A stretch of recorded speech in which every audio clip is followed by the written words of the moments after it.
Alexander, over here.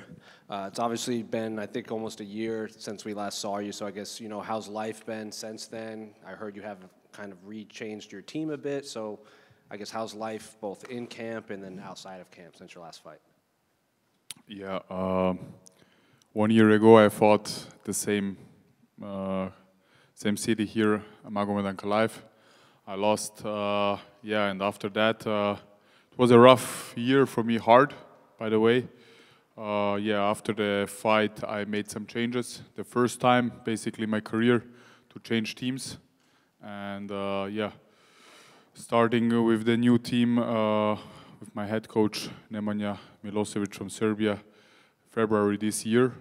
And I'm living in Vienna, Austria, but my roots are from Serbia and I'm Serbian. So I've been from February till the fight day now more often in Serbia than in Austria. So leaving the family, leaving the kids. So just to improve and to change things. And I really can say that I change as a person, as a fighter. Also, how I see MMA as a sport, he changed. My coach changed it, and the style how he trains, and it was a really hard one for me. But here we are. I really can't wait to perform on Saturday, and life outside MMA and sports has been great. I have 2 healthy, beautiful kids, a wife, and I just say God bless me with that. What was the reasoning for the change in camp, and do you wish you had made this change maybe earlier in your career? Yeah, it could be earlier, but I'm a very loyal person, and I achieved with my old team what I achieved. We were 2021 ranked number 2 in the rankings. This was the best ranking. Then I got injured and something like that happened. But in that after that Ankalaev fight, I rewatched the fight. I talked to them, I just needed to be selfish in that moment and to see where I'm at. And this was my 3rd loss in a row against a former champion.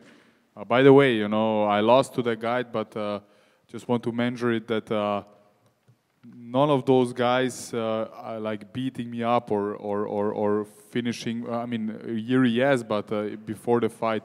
But I just want to say I always put a great output against tough opponents, former champions, and that makes me very proud and gives me the confidence that I know I can be the best. So after the fight, I talk to them. I say, hey, I need to move I need to change something. I need to move on. And in my mind was only one name. That's Nemanja Milosevic, a good friend of mine. I know him for 15 years. He was a pro MMA fighter before. He was in the Serbian Special Forces, and the last 8 years he's a coach. And through him, I saw how he treats his guys and the success what he has as a coach. So it was only a matter of time when we're gonna work together. Well, you mentioned it, and I was going to ask, when fans see these 3 losses in a row, do you, like you mentioned, it's 3 former champions, 3 of the best fighters ever. So on paper it looks bad, but compared to your performances, and you even got hurt in one of them, it's not as bad as it probably looks, right? I mean, everybody wants a victory, and I want it as well. And it is what it is. I fought only the best and former champions, so I don't have an easy way, and I don't want to have an easy way. And that's the reason UFC is the best in the world, because they have the best fighters. And when I'm getting old, like maybe 60, 70, 80, I can say to my children, grandchildren, that I fought the best of the best in my time. And that's it. What did you think of when they approached you with Azamat's name? He's undefeated on this tear of knockouts. You used to be that guy in the UFC on this run with all the finishes. So what do you think he's thinking approaching this fight? Because you were in this same position at one point in your career. Yeah, I was in the same position. Now I'm the veteran. I'm the guy who has more fights than him in the UFC. I mean, I was in a position where I couldn't pick any opponent or can't choose any opponent, so I took what the UFC offered me, and that case was Azamat. And yeah, he is 15-0, 5-0 in the UFC, a dangerous guy, top 10, a good challenge for me, and I really can't wait to test myself against his style because I believe in myself, and I really, I said it this week earlier, I really can't wait not to finish the fight, to start the fight, just to having some fun in there, because I know how much effort I put in that camp, you know. Especially the last 8 weeks was really hard for me, really. Like, yeah, I just want to, don't want to talk about so much. I just want to show you on Saturday that my improvements. And just last one for me. You've fought every style of fighter in there pretty much. So does Azamat present anything that you've seen that impresses you or stuff that you hadn't seen in the UFC yet?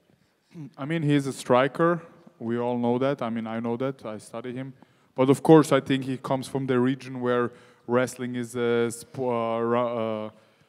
sports number one. So I don't think that he can't wrestle or grapple. For sure, he will be ready for that. So, but his background is striking, and my thoughts are that he will strike against me. So my background is also striking. I mean, I think, but I grapple and wrestle for the last 15 years, and yeah, we will see where the fight goes. I will have the answers of his action. Of his my reaction of his actions, so we will see where the fight goes. But I think he's undefeated for a reason, and we will test that on Saturday. I would be the first guy to put the O away, and would be a great start to get a title fight in the future. Aleksandar, right here. So the question is about the height difference and the reach difference. Have you ever thought someone with this big difference? Yes, I mean, I fought Devin Clark. I mean, Azamat fought him as well, 2018. I think they're same height. And it's of course, they're dangerous. And I know Azamat is... he has only like opponents that are taller than him, so he get used to that. For me, fighting a shorter guy, like such a shorter guy, was something maybe new, but and he's a southpaw. And when I got the name Azamat Murzakanov as an opponent, I talked to my coach, and he already had like 3-4 names as sparring partner. And I was thinking that I will have a harder time to find the right sparring partners who can imitate Azamat, who are lefties, who are like 180 centimeter and about 103, 4, 5 kilos. So, but no, it went like pretty good, and I had really good sparring partners to imitate Azamat. And yeah, we'll see on Saturday if everything goes according to plan what we trained for. So it was probably harder for him to find the taller sparring partners than for you to find shorter ones. I don't know. That's up to his team. All right, thank you.